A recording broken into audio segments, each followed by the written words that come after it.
I ain't gonna lie, when I be meeting like nice, put together, older men who don't have any kids, I be thinking like, what's wrong with you? Like is this something like? Believe it or not, a lot of men don't want to be just baby daddies, and they do not want to get caught up in this child support system. They grew up in dysfunctional households where they had siblings that all had different dads, and they dealt with a crazy mom, and all of their sisters are baby mamas, and they said, nah, I want something better and I want more for my life. I would not just be with a woman, get her pregnant, and just visit my child when I get the chance to, or whenever I'm allowed to. Some of these guys want to build a real family and start a very good loving household and do things the traditional way. But for a woman to say what's wrong with these guys, do they got like some type of incurable disease or whatever she said, man, it's kind of disrespectful. It's like, damn, none of the men in my life ever had control over themselves, so this guy gotta have something wrong with him. It cannot be the fact that he is intentional about his life. I feel like as a man, if the first thing you do is remove me from your social media when we get into it, you is just a sassy ass. I'm sorry. That's like a bitch move.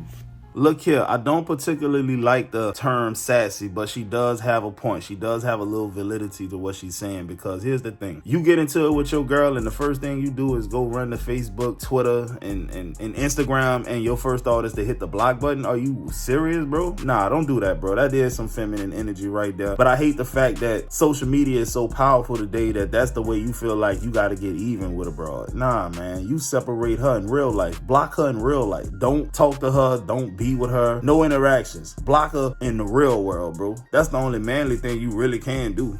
I like men that know how to keep their composure, cause you screaming at me cause you mad, it's very scary, and I feel like an animal finna attack me, so I'm gonna go home. Yeah, fellas, y'all gotta learn how to keep your composure. Now, I know it's hard for a lot of the younger dudes, because when I was younger, I had a temper. I ain't gonna lie. I couldn't keep my composure to save my life. And everything made me want to throw hands. I ain't even gonna hold y'all, but as an older man now, and I ain't even old, but what I'm saying, now that I'm in my 30s, I know how to really control myself. And most of the time, I'm gonna put myself in a position to where I'm nowhere near any type of stimulus that's gonna make me turn up, dog. If I gotta go to a place and I feel like I need a gun there, more than likely, I'm not going. If I know it's gonna be people there that act a certain type of way and I don't rock like that no more, I'm not going. If I'm around a woman, they got a sharp tongue, I'm leaving. It's just that simple, dog. That's how you control your composure. Remove yourself from the situation that might make you get out of character. Do you really think I give a Do you really think? I don't care what nobody say, bro. Time and time again, these women have shown you that they don't mind messing with a married man or a guy that's in a serious relationship. They don't care nothing about that. But then they want to get in their feelings when they get drugged through the mud, because he got to prioritize what he got at home, and he gonna get to you whenever he finds spare time. They don't like that. But if you read the comments on this video, you'll see what I'm talking about.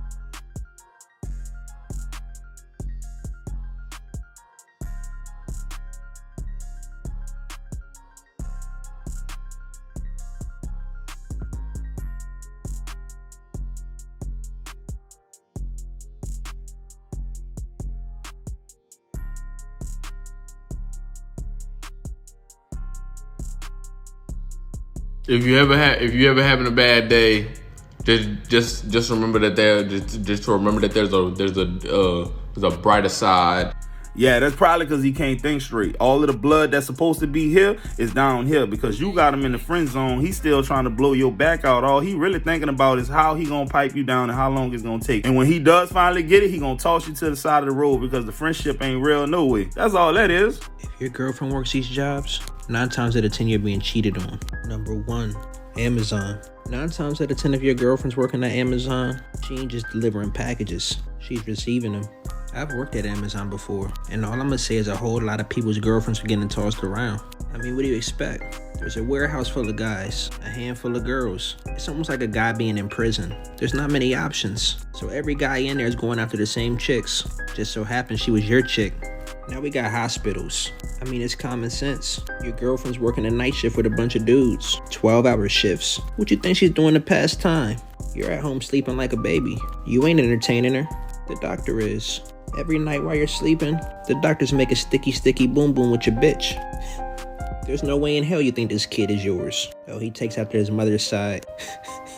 You are not the father. Look, he ain't lying, bro. If your girl work around a bunch of dudes, especially a bunch of hood dudes, bro, they gonna spoil her, bro. I'm telling you. One of them dudes gonna end up piping her down. She might even get a train ran on her, dude. I've seen it. The women that work in them hospitals, they be there all day long, 12-hour shifts, and it don't even be the doctors that they messing with, bro. They be messing with the dudes that transport people from one side of the hospital to the other, people that clean up the rooms, guys that come in there and drop off mail, bro. It don't even be the doctors. Nah, they ain't even got sense enough to go and level up. No, it be them hood niggas that they go in there and break their back and send them back home to you.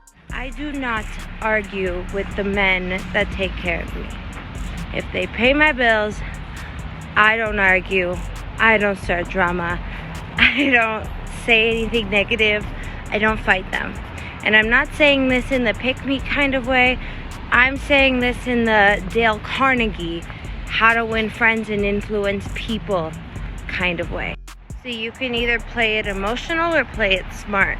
Because see, when you argue, when you nag, when you complain, when you fight, you become a source of strife, of negativity. Something for him to run away from instead of run away to. Something that he will have to defend himself against. Now, I don't know about you, but I want to keep the man that's taking care of me. I obviously want to keep his attention. And let me tell you something. There are a lot of women that want what I have or what you have. A man that takes care of them. Those are hard to find, especially attractive ones, especially, you know what I mean? So you have to be a source of everything for him. I want my man completely disarmed around me. I want him to come to me when he needs that feeling of safety and comfort. I want to be everything good in his life.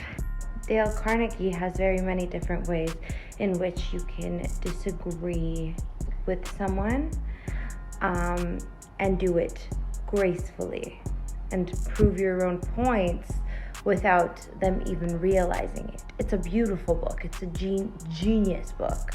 I definitely recommend that you read it, or I can make a series on it. Never bite the hand that feeds you. If you got a good man that's a provider and a protector, shut up and just live the good life. You don't have to have a say in everything. If this man say, instead of Miami, we're going to go to Mexico, don't put up a fight, pack your bags and go to Mexico. If this man say we're going to Ruth's Chris instead of Chop House, pack it. If this man say we're going to State 48 instead of going to Ruth's Chris, I'm sorry, put on a nice dress, do your makeup, and get ready to go get some goddamn steak. It don't go like that. A strong, assertive man gets to have the last say. You get what I'm saying? What's the benefit of him being with you if you're gonna nag all day and he's the one that's doing everything? Shut up and live the good life. Say, look, I want to thank each and every one of y'all for taking the time out your day to watch my videos. Without y'all, it don't mean nothing, but I need y'all to go ahead on and hit the subscribe button, hit the like button, watch this video right here, and just let me know any feedback y'all got in them comments, man. Anything I could do to make the videos better, because I'm going to keep on dropping it, but at the same time, I want to grow, build the audience, and, you know, basically build an overall community. But like I said, go ahead on and watch this video right here. I appreciate y'all.